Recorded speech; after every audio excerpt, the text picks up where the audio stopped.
Order. Mark Garnier to move the motion. Well, thank you, Mrs Murray, and I beg to move that this House has considered the United Kingdom space industry. And I have to say, Mrs Murray, it is an absolute delight for me to be able to talk about this extraordinarily thriving industry right here in the UK.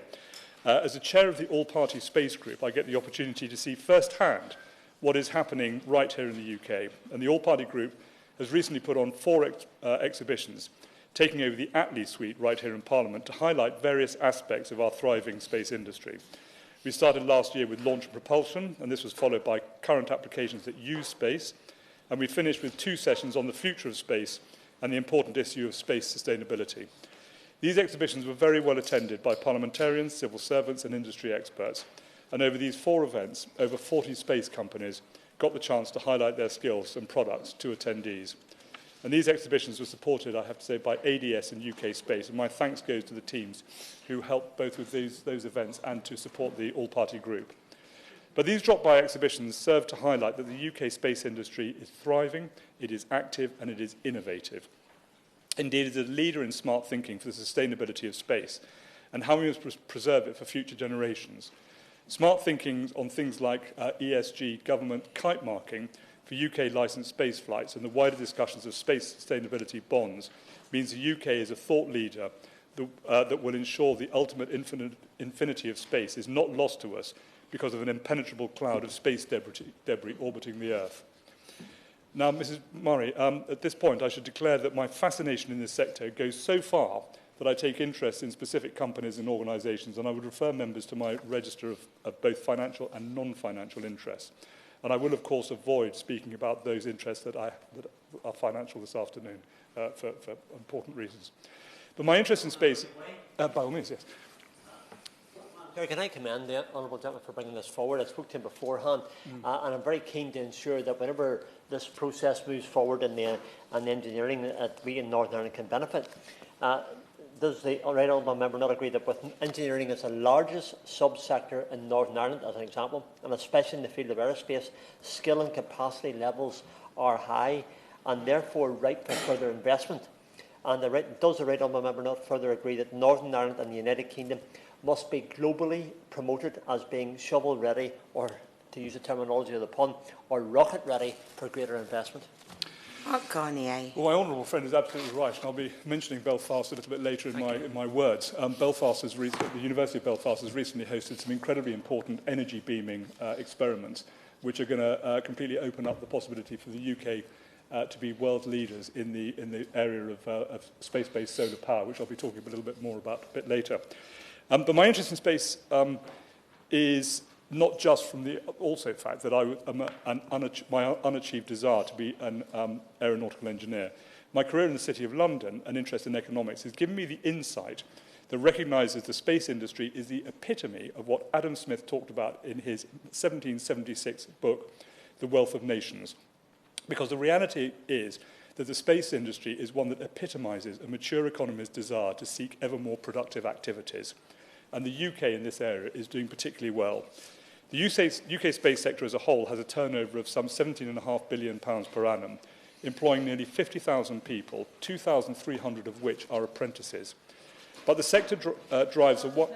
Yes, by all means.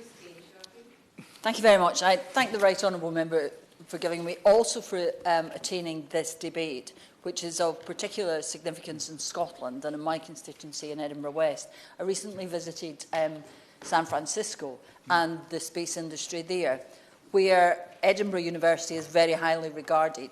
And what they have done is create a kind of ecosystem, an environment which engenders growth and cooperation between the university sector and the private sector, specifically in space.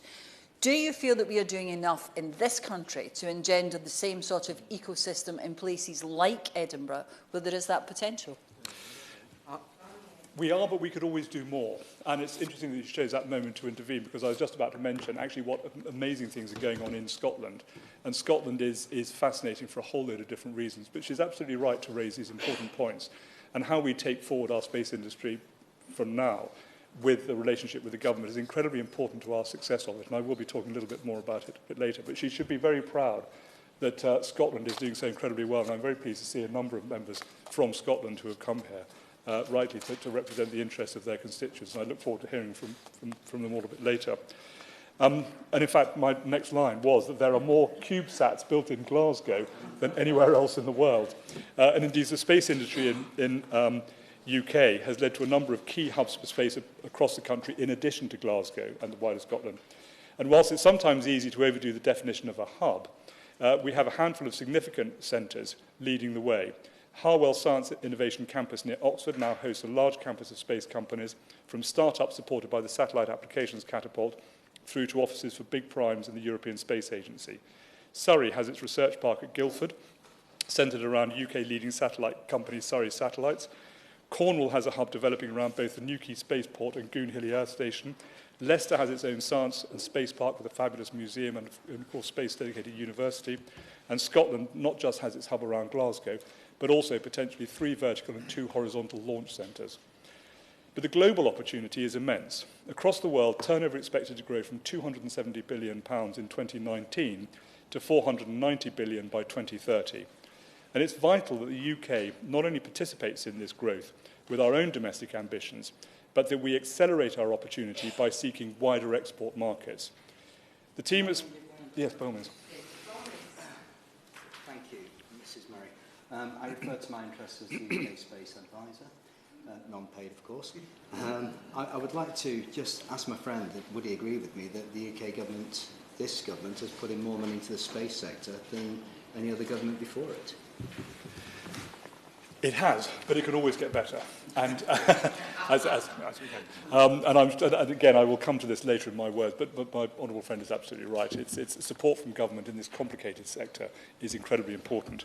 But getting back to the export market opportunities, the team at Space Consultant Space Foresight have identified 25 nations across the globe who are only now beginning to show their space interests, and all of whom would benefit from a collaboration with UK companies and UK expertise. And indeed, I'm heading to Vietnam in a month in my role as the Prime Minister's trade envoy to Vietnam, and one of the meeting schedules is to promote UK space exports to that incredibly strongly growing economy.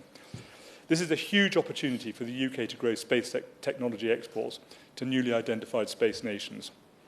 But Mrs. Murray, whilst we are good at this stuff, we must not be complacent. We have a lead in many areas, but without the right environment, we could lose out to other nations. And we need to think about what space is. I've always seen this sector as a thriving economic sector.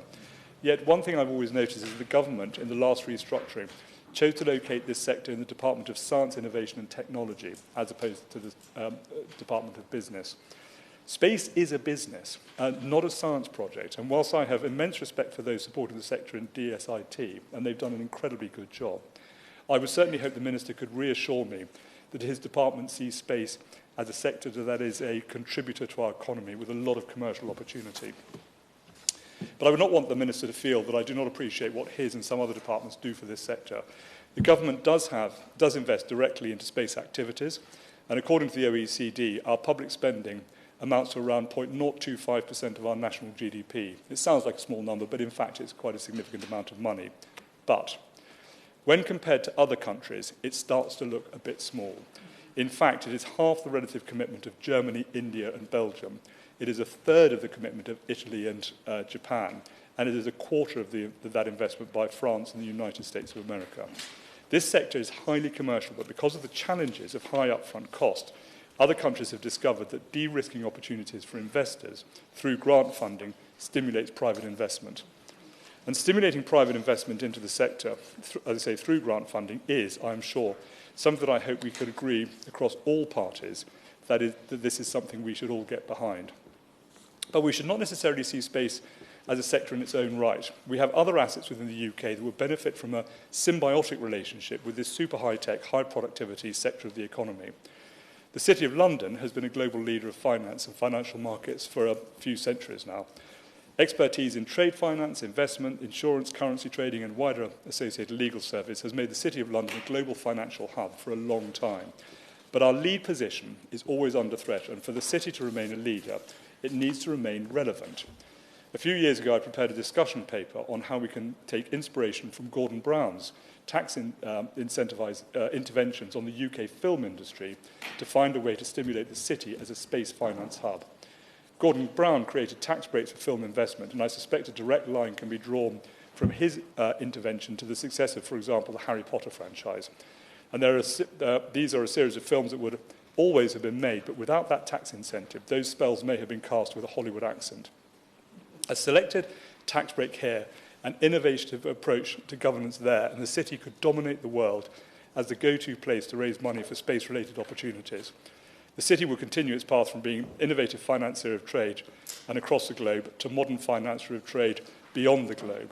And indeed, there are other ideas which are coming out of the city, which I think would be good to get behind. And Professor Michael Manelli, who is now the Lord Mayor of London, has been promoting space protection initiative, which looks at the purchase of space debris retrieval insurance bonds to go along space flight in order to make sure that that any debris could be recovered in the event of a satellite sort of going out of service, perhaps space junk bonds. But combine this financial expertise with our well-beating universities and wider technical capabilities, and the UK will become the destination for all aspiring space entrepreneurs and developers. With imagination for things such as the British Space Bank, copying something like the British Business Bank or British Infrastructure Bank, and the funding that the British government might offer could be leveraged several times. And this would reinforce the message that the government here in the UK is not just grant funding, but it is supporting space through innovative strategic partnerships. Either way, uplifted long-term funding for the space sector to deliver priorities in the National Space Strategy, including the Space Industrial Plan, adopting a long-term approach to industrial strategy that includes policy commitment to grow small and medium-sized enterprises, and an improved, wider understanding of the space sector to encourage more people into STEM careers, would have an extraordinary energising effect on the highly productive sector of our economy. And that will certainly solve our current productivity conundrum. But there are further ways the government can help our growing space sector. And the many SMEs that participate, SMEs not only act as suppliers to the big primes within programmes and projects, but also their own prime missions and services. This brings world's capability to the market. But we need to consider how we can further boost this sector. For example, a British Space Bank might also be an equity investor as well as a debt funder, complementing the UKSA's grant funding. And government procurement can act as an anchor customer for demonstrator missions. So scaling up the space technology exploitation programme would help, for example, boost rapid development and implementation of cross-government space policy programmes, thereby boosting economic activity in this sector. So, Mrs. Murray, I want to finish my words here this afternoon with some thoughts on an area where we are leading the way and which demonstrates how widespread the application of space technology can be, and that is in the area of space-based solar power. So I should declare that I serve as the chair of the advisory board of the Space Energy Initiative, the coalition of those businesses, academia, government departments and specialists in this burgeoning area of solar energy from space. And I also serve as the non-executive director of Space Solar, the UK's leading company, seeking to develop this actually not very new technology. But I would stress that these are non-financial interests. I give my time on a pro bono basis. This is an example of how an emerging sector is growing fast right here in the UK. The Energy Security and Net Zero Department sponsored and set up a 3-day conference last week studying this area. I spoke on the last day, and it was astonishing to be in a room with such an extraordinary collection of highly intelligent people looking at something which they all know is not just a probability, but a reality that will be providing dispatchable, baseload, cheap, green energy within the next 15 years at gigawatt scale. Whilst many doubters suggest this is science fantasy, UK primes, the UK Space Agency, international primes, European Space Agency, leading universities and the UK government all know that this is a reality. Space-based solar power will happen, and it will happen with or without the UK involvement. But we are fast approaching the time when we need to decide if we are to be the driver of this innovative approach to net zero or just another passenger. If we seize the opportunity, space-based solar power will provide cheap, clean energy faster and cheaper than nuclear. It will be an astonishing export asset for the UK, be it licensing the technology to other nations or selling the power directly from the satellites. And it will tackle other issues in the UK, such as grid equalisation. And I repeat, the UK is leading in this field. It's leading it because the government has not just supported the ESA's Solaris programme, but is supporting UK research for UK businesses. Within the last few weeks, a huge success has been achieved in the field of energy beaming through 360 degrees using phased array antennas, and this was done in Belfast. The government has stepped up to the plate on this to make it happen, and it has indicated possible further support through match funding. But it doesn't matter whether we're talking about space-based solar power, GPS, where the technology not only finds the nearest pub, but times financial transactions, amongst others, or internet services via OneWeb or Earth observation that helps everyone from generals in the UK into farmers seeking yield improvement. There is a whole massive range of services that come from the UK space industry that many of us do not even realise happen. So we must strive to make sure our space entrepreneurs are a success and that this British business success supports the whole of our economy and public finances. But that does mean government support. Because what we don't want to do is find ourselves, like we have done in the past, where we've invented something brilliant, but do not exploit it commercially. We don't want to see another time when, for example, a brilliant engineer, such as Frank Whittle, who invented the jet engine, sees a few years later an American pilot flying an American aeroplane over America using British technology to break the sound barrier. So we are really, really good at this stuff, and the government knows we are. And that is why we can never get enough for support in this incredible industry. So I'm looking forward to hearing the Minister's thoughts a little bit later, and I'm very conscious there are a lot of other members who are keen to speak. But I'm sure he will have heard what I've said, and I very much look forward to a speech later. Thank you, Mrs. Murray. Thank you. Just to remind members that they need to bob if they wish to be called in the debate. The question is that this House has considered the UK Space Agency.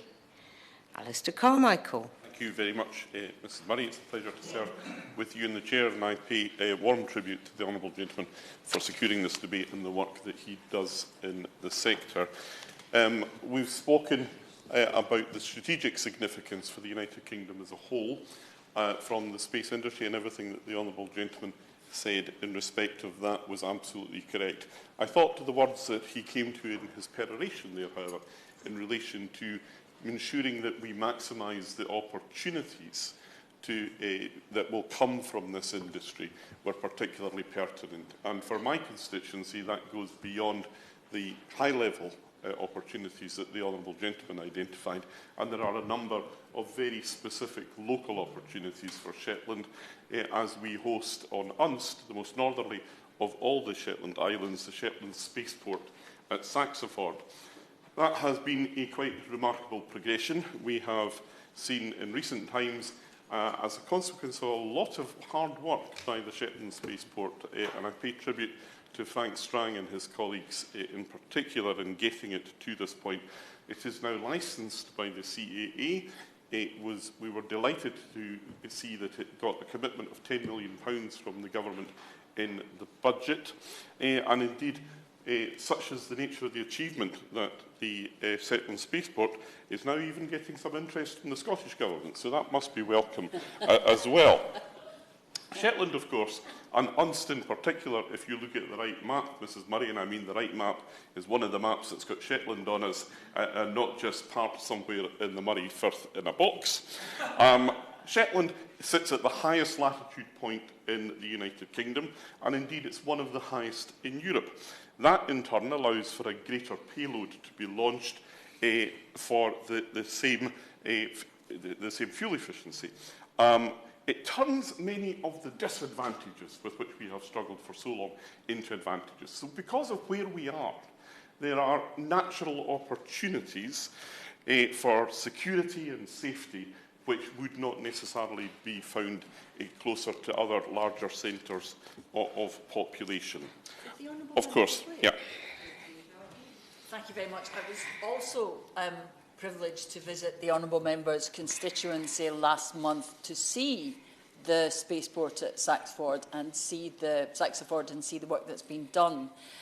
And I wonder if the honourable member would agree with me that a lot of the work which has been done there reflects the ingenuity and the effort that went into developing the oil and gas industry in Shetland is now being used in a similar way to develop Saxiford, and that has already been recognised by the space industry elsewhere in the world. Well, I'm delighted that the Honourable Lady understands that it was a privilege to visit Shetland. She's absolutely right about that.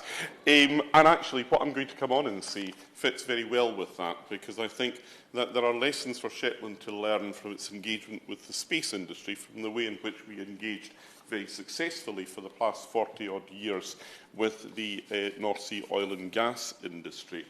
The history of Saxiford, even in my time, has not always been a happy one.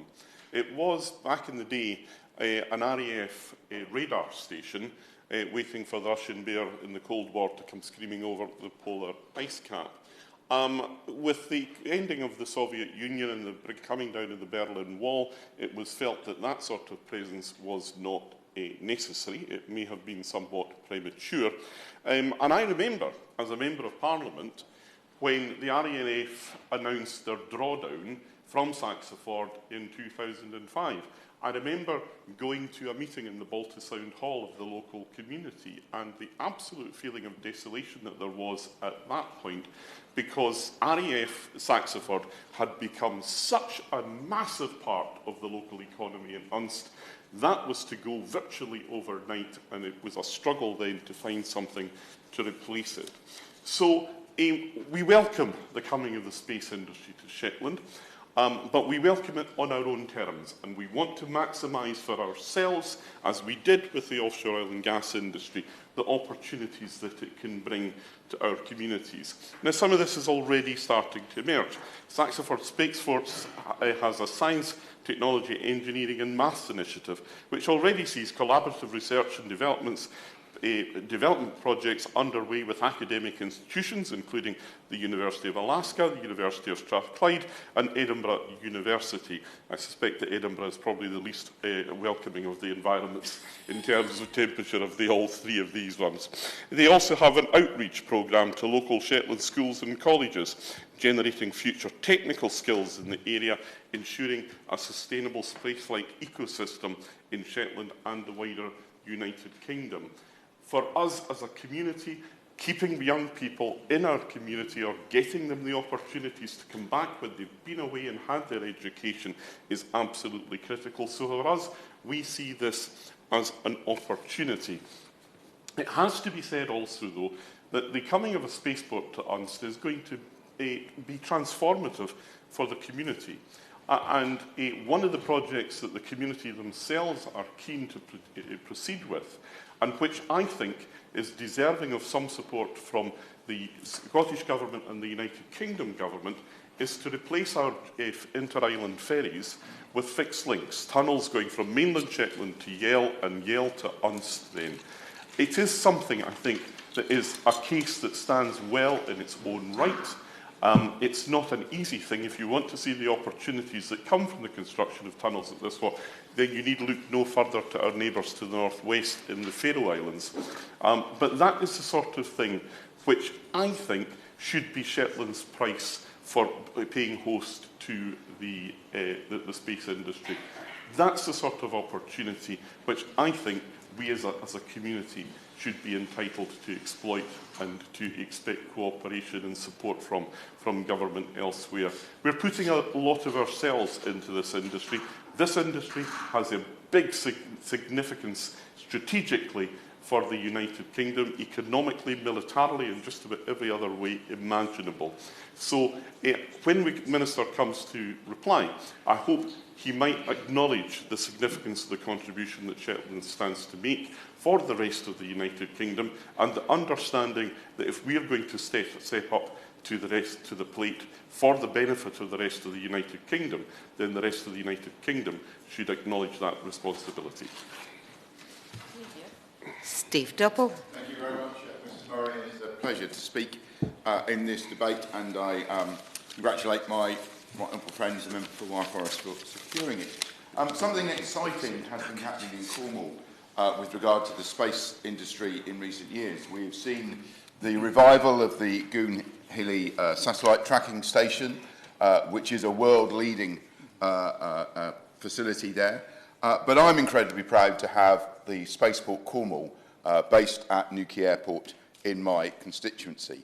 And this is something that I started championing before I actually became a Member of Parliament, way back in 2014, when the original call for sites for a spaceport went out, and worked very hard with Cornwall Council, the airport, the government, UK Space Agency, to get the licence for the spaceport, and was absolutely delighted that in January last year we had our first launch.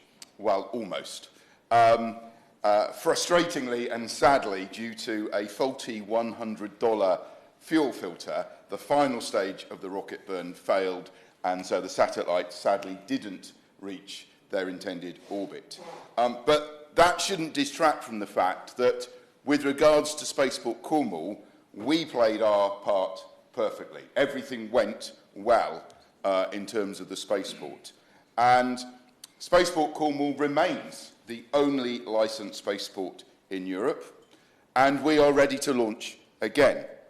And there continues to be great interest in the facilities we have, especially the satellite integration clean room, which is a world-class facility. There aren't many of those around the world. And also our Space Systems Operations facility, which is a dedicated office block on the spaceport site, which continues to see people interested in coming and locating there. Last month, Slingshot Aerospace announced that they will be expanding into the UK with new offices in both London and in Cornwall. Just this month, the Argentinian blockchain innovators Space AI announced that they will be setting up new offices at the spaceport in Cornwall. So we continue to attract interest from around the world, and there is a great deal of interest still in launch operators wanting to launch from Cornwall, and there are advanced discussions going on with a number of potential partners which could see us launch satellites from Cornwall once again in the coming months. It is my view that the UK will struggle to fulfil its space sector ambitions without launch capabilities. And whilst it feels like all of the attention is now on Scotland, as the Right Honourable Gentleman has been highlighting, and the vertical launch site there, I think it is so important that we do not forget we have a launch site in the UK, licensed and ready to launch in Cornwall. I'll happily give way. Yes. I'm grateful to raise a very important point here. Inevitably, in a competitive process, that kind of rivalry can emerge.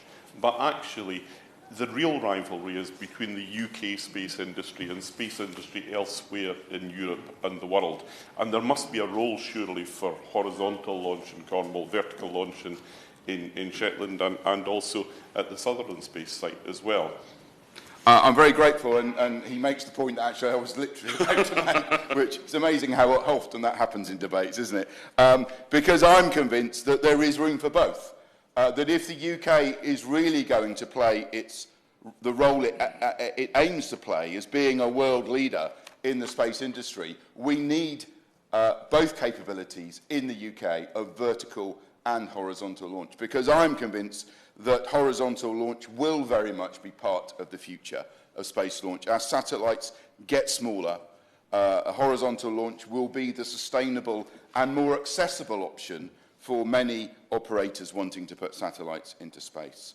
So I would just ask the Minister if he will ensure that his department and the UK Space Agency do all they can to continue to support Cornwall Spaceport and to work with us to make sure that we can secure the partners to enable us to launch satellites from Cornwall once again in the months and years to come. I believe we have an absolutely huge opportunity for the UK to stay at the head of the rest of Europe, as the Right Honourable Gentleman pointed out, to be in a good position in the global space race, and to make sure that the UK is able to take advantage of the opportunity that we now have. Just in closing, Spaceport Cornwall is a huge opportunity economically for the UK and specifically for Cornwall to attract investment and create the highly skilled, well-paid jobs that we desperately need in the Cornish economy. But for me, it has always actually been about something more than that. It has been about inspiring Cornish young people to believe that they can go and get the qualifications in science and technology, engineering and maths, and then have a career in the space industry while living in Cornwall. And that is actually what has driven me throughout this whole process. We've already seen with the establishment of the spaceport and the work that the team there have done to engage with schools and colleges. Literally thousands of school children from the southwest come and see what is going on there and be inspired. And it is so important because one of the challenges we face with our young people in Cornwall is a lack of aspiration. And you cannot replace something on your doorstep that gives you that inspiration to say, yes, I can go on, get those qualifications and get a good career in this sector. And to that end, we were delighted to secure the replica Launcher 1 rocket to have in Cornwall as a visible and tangible display to be the centrepiece of an education centre that will inspire our young people and stimulate their interest in the space industry for generations to come. Just to say to the Minister that I think there's been a bit of misunderstanding that UKSA seem to think what we're looking to build is a tourist centre. It really isn't. It's an education centre that actually will attract visitors, but to inspire particularly young people. And so I'd ask the Minister if he could look at what support his department and the UK Space Agency could provide to Cornwall to enable us to create a world-class education centre that will play a part not just for Cornwall and the South West, but I believe for the whole country, to help us to inspire the next generation of scientists and engineers that we are going to need in the UK if we are going to fulfil our ambition to continue to be a world leader in space. I believe these are exciting times, and as Cornwall in the past has always pioneered and led the way in new technology, whether it's steam engines or Marconi and wireless communications, we again want to play our part in leading the UK in into space launch into the future. Thank you. Just to remind the Scottish spokesperson and the Shadow Minister that you have 5 minutes because it's an hour debate and the Minister has 10 minutes. So I call Carol Monaghan.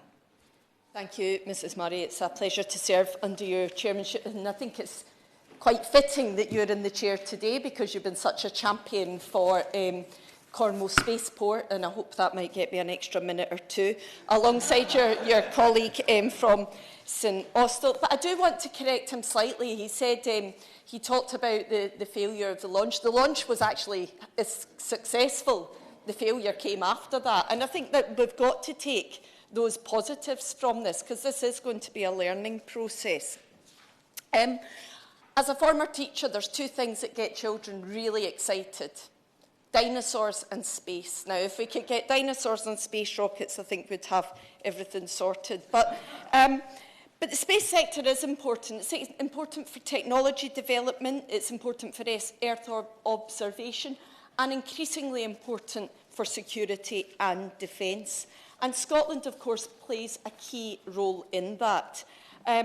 We've already heard from the Honourable Gentleman, and I congratulate him in securing this important debate. We've already heard about the importance that Glasgow plays in satellite manufacturing with companies like Clyde Space and Alba Orbital. But we also have the space data analysis, both in Glasgow and in Edinburgh, as we've heard from the Honourable Lady for Edinburgh West. What we're not so good at, and this is not just Scotland, this is across the UK, is selling ourselves, telling people what we're doing in this industry. Why do we not have in Glasgow, in Edinburgh, in other places where there are space sectors? Why don't we have big signs with rockets, with propulsion units? Why don't we have that? Because that tells young people that the space sector is here, it's alive and it's vibrant, and there are jobs to be had in that. And I think that's something the government could play a role in. We've heard about the potential 5 spaceports in Scotland. The Right Honourable Gentleman talked about Saxon-Ford in Shetland, and we're looking forward to seeing the first vertical launch from that space port. But we've also got North Uist, Avonia and Sutherland, Honourable Gentleman here today, Machrihanish and Argyll, and of course Prestwick. But Scotland has great ambition within this. There's ability, there's our universities, and it's not a surprise or a coincidence that so many space companies have set up in Scotland. And the ambitions are to capture a £4 billion market share of the sector by 2030 and increase employment in Scotland in the space sector to 20,000. These are ambitious targets, but they are very achievable. But to reach its full potential, this industry needs proper government support. We have rejoined Horizon Europe, that's useful, but there's been years outside Horizon Europe, and we've also got space talent that now has to pay visa fees and NHS fees in order to come here. That's problematic. But 4 years ago, the government bought a £400 million stake in the satellite company OneWeb. Now, in 2021, with talking to the then Science and Technology Committee, Chris McLaughlin from OneWeb told the committee by 2024-25 we will be building satellites in the UK. Now, we've not seen that yet, so I would ask the Minister, we've heard about lots of companies doing great work, but in this, how many jobs has OneWeb created in the UK for our £400 million stake? What steps has the government taken to ensure OneWeb's second-generation satellites will be built here in the UK? How is the government raising awareness of the opportunities within the space sector? And what representations has the Minister made about reducing visa and NHS fees for those working in the space sector? There are real opportunities here. It is right that we inspire the next generation. That also needs physics teachers. Physics teachers been paid proper wages, because without paying them proper wages, they will go take their skills and work elsewhere. We need them there. Scotland was very famously at the heart of the first industrial revolution, and now as we enter a new era of industrial revolution, Scotland will once again play a key role in creating and developing new technologies in the space sector. I look forward to seeing more launches across the UK, and I agree with the comments that have been made. There is room for horizontal and vertical, and the more spaceports we have, the more we become a focus for space industry across the world. Sorry, Mrs Murray, just your tribute at the start just took those extra seconds, so thank you very much. Shadow Minister Chiomora. Thank you very much, Mrs Murray, and it's a pleasure to serve under your chairship. And I want to, it's a pleasure actually to also to follow the Honourable Member for Glasgow West and her comments, and I also want to congratulate the Honourable Member for Wyre Forest for securing this debate. And as a member of the All-Party Parliamentary Group for Space, I can bear witness to what an excellent chair he is and what a great champion of this industry. Because, Mrs Murray, we all know that space is not just for the stars. Members from constituencies in Scotland, Northern Ireland and England have all emphasised, and I'm sure Wales would too, have all emphasised the potential contribution and the actual contribution it makes to their economy, including the Right Honourable Member for Orkney and Shetland and the Member for St Austell and Newcastle particularly. And because it impacts everybody and everything from climate change monitoring and rural broadband to transport and agriculture. It's vital for security, just look at the Ukraine, and also for telecommunications. And in 2021, I spoke in a debate on space debris, which has been mentioned, which create challenges and opportunities that literally go over most people's heads. So Labour's first mission in government is to secure the highest sustained growth in the G7, and space provides key opportunities for growth. Aerospace research and development is a long-term endeavour, and our industrial strengths are the results of decades of support by successive governments, and Labour would build on that legacy. There do remain challenges to overcome. Our regulators must be responsive to innovation in the space sector, from in-orbit manufacturing that we've heard about to space-based renewables. Labour's Regulatory Innovation Office would rewire regulators to support innovation, including the space sector. The office would set and monitor targets for approvals, benchmarked internationally, and give regulators steers from Labour's industrial strategy, which would help ensure that space was seen as an industry and not as a project, as the honourable member for Wyre suggested. We'd also support the Regulatory Horizons Council with deadlines for government to respond to their work. And on that subject, the RHC reports on, when the RSC reports on space, will the Minister commit now to a time frame for DSIT's response? And will the Minister set out specifically what they are doing to support pro-innovation regulation for space? As well as regulation, public regulation, the industry needs greater stability from this government, which has been in somewhat short supply, and not just at the macro level. We see this National Space Council, just set up by one Prime Minister, cancelled by the next, and then reinstated by the one after that. We left the Galileo project, and the U-turn on the rival system cost a further £60 million, and the Science and Technology Committee has expressed concerns over the lack of coherence in the space strategy. We heard about the ambiguity and the harmful speculation over the OneWeb deal after the Eurosat merger, and the impact that has had, whilst the space industry plan was 3 months late. And it's unclear how government sees space relating to the key technologies in the science and technology framework. So could the Minister speak specifically to that point? And does the Minister, whom obviously I welcome, but he is the 8th Science Minister in 5 years, concede that uncertainty is bad for business and bad for space? Labour's industrial strategy with our statutory Industrial Strategy Council will provide the stability and partnership the industry needs and enhance our sovereign capabilities, building on the work of the Satellite Applications Catapult and UK Space Energy. Finally, skills, which members have mentioned. It's so important, and as has been said, it inspires the next generation of engineers. One of the reasons I went into engineering was because I wanted to design spaceships. I never got to, not yet, but maybe that's still to come. Labour is proposing a national body, Skills England, to provide leadership and bring together government, businesses, training providers and unions to drive local skills needs. And expanding opportunities in this industry should create good jobs for people of all backgrounds. Mrs. Murray, I recently visited Space Park in Leicester in February, where the university, local government and industry work together to make space more accessible to all. Labour is pledging an action plan for diversity in STEM.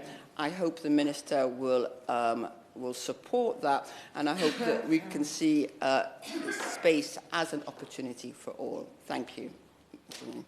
Minister. Thank you very much, Mrs. Murray. It's a delight to be here under your chairmanship, and I'd like to congratulate my honourable friend, the member for Wyre Forest, for initiating this well-attended debate about the all-important UK space industry, as well as for his commitment, his leadership of the all-party parliamentary group. I was myself a former member, and I know how hard-working and how formidable his connections, together with my honourable friend, the member for Morecambe and Lonsdale, in this domain. Mrs. Murray, this is a tremendous week for UK space, and I hope all members will join me in congratulating astronaut Rosemary Coogan for achieving her space wings, for graduating from astronaut school on Monday, together with 2 other British astronauts, John McFall and Megan Christian, all of whom we hope in the coming years to have the opportunity to leave this orbit behind and to fly into space.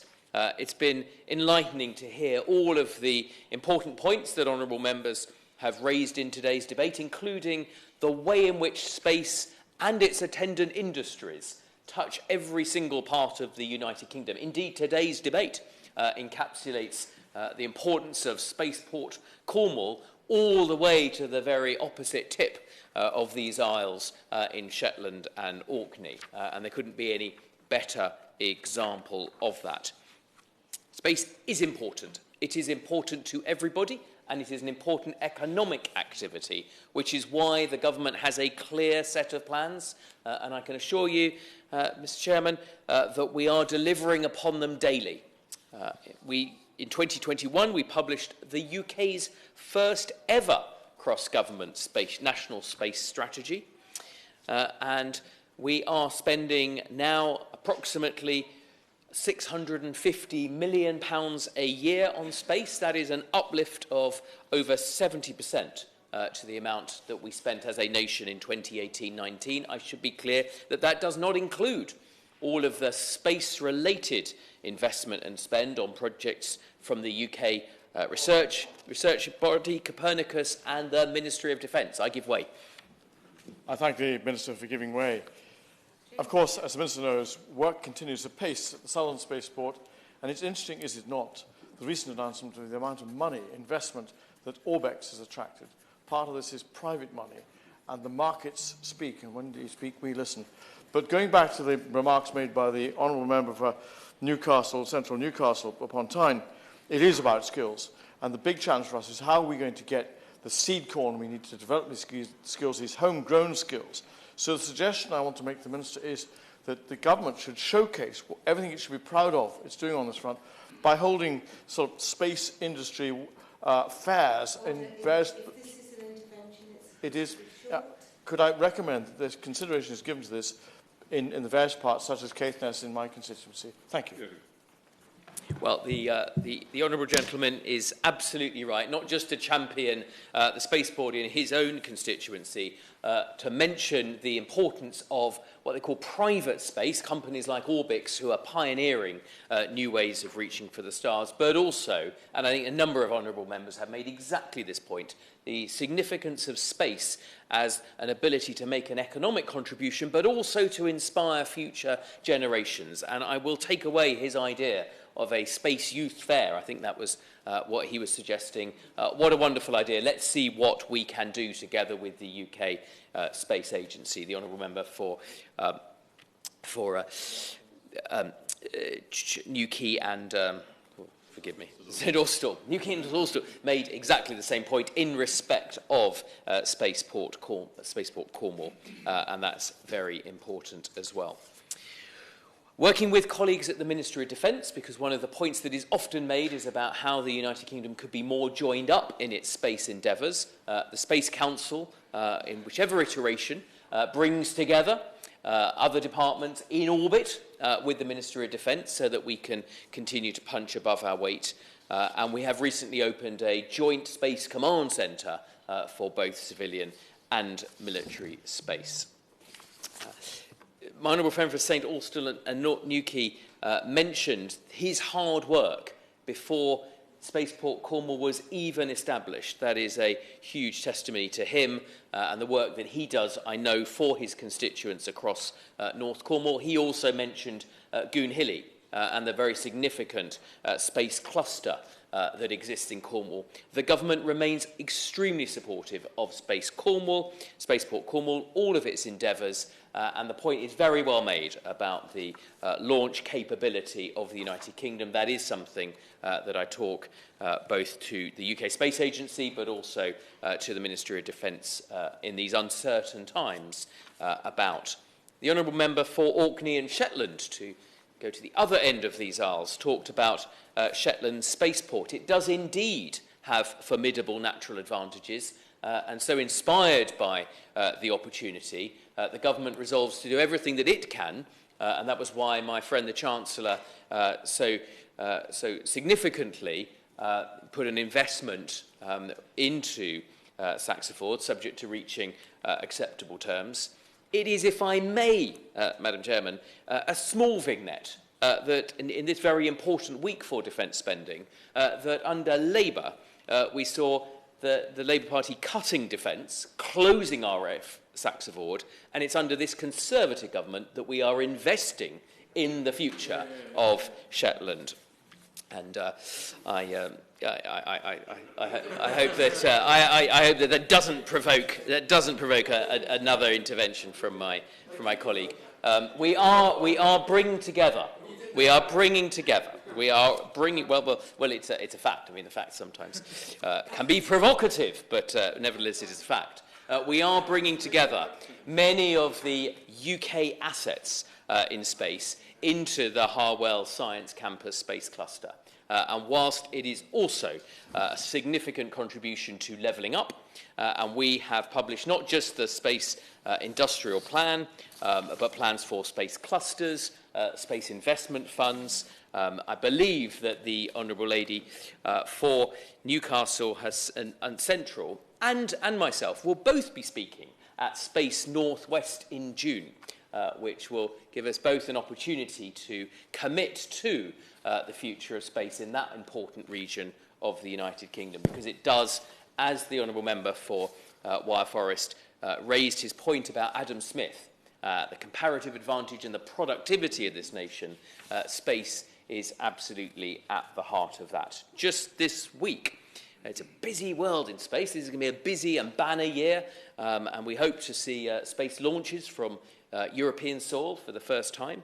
But just this week, the UK Space Agency has announced an £8 million investment in the UK Innovation and Science Seed Fund. And if you remember, we started this debate with the Honourable Member for Wyre Forest. He talked about that importance of getting capital to flow, of the connection with the City of London and with finance.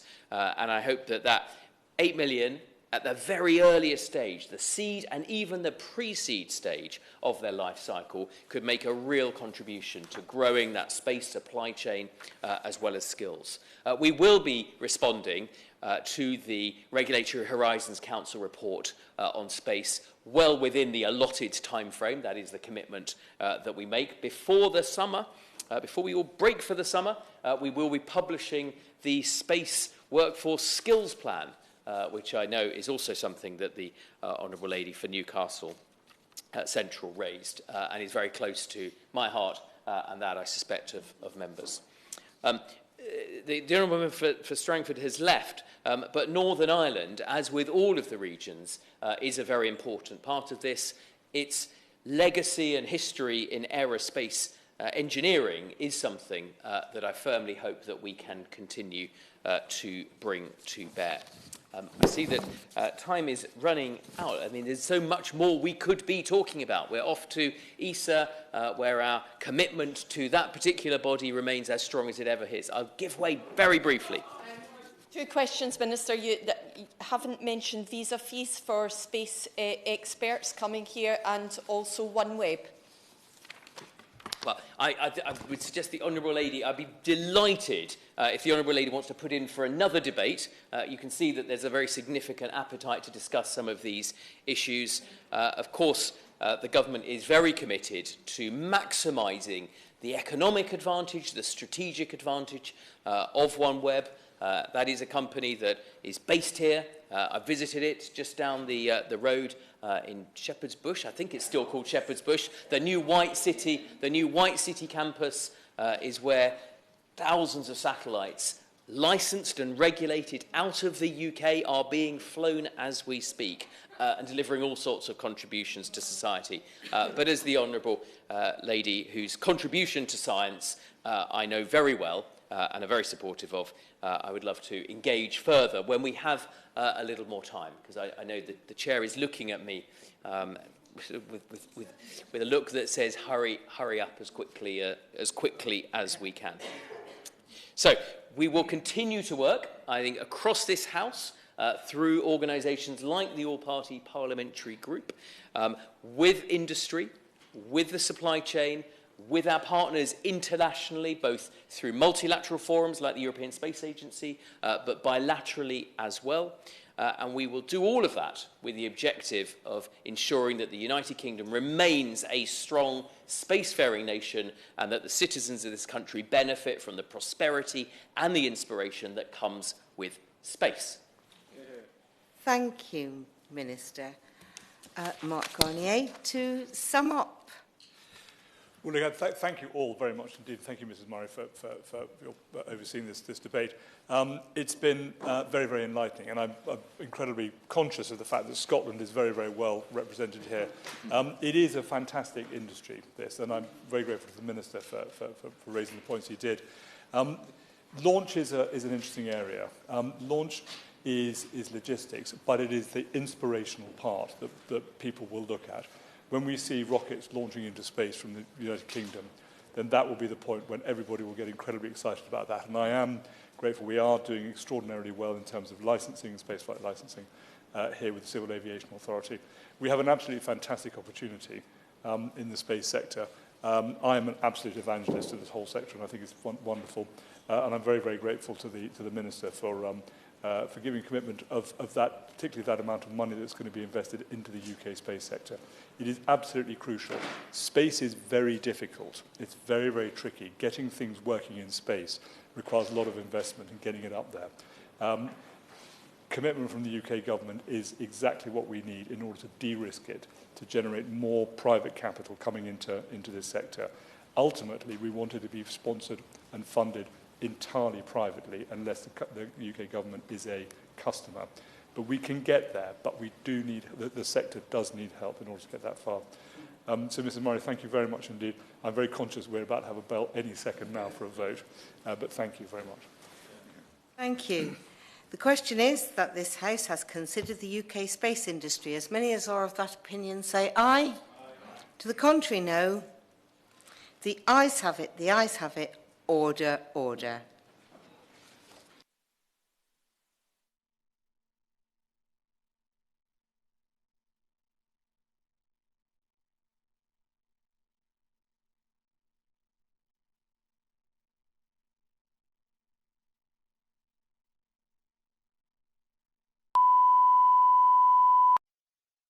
The proceeding has ended.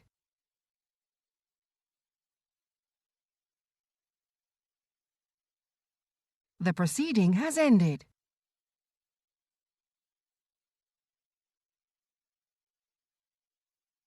The proceeding has ended.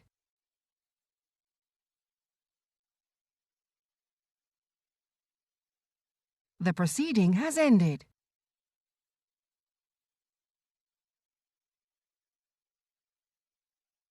The proceeding has ended.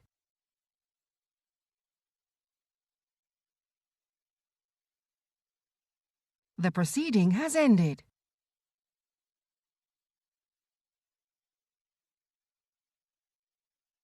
The proceeding has ended.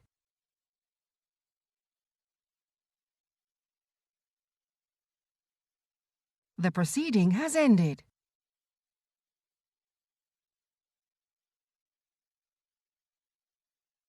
The proceeding has ended.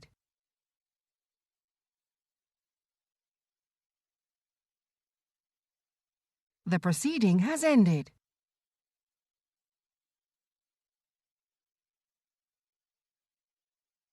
The proceeding has ended.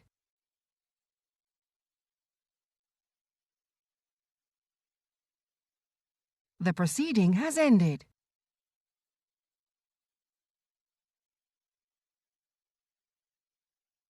The proceeding has ended.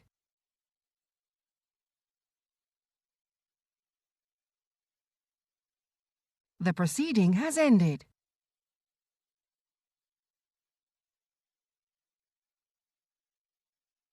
The proceeding has ended.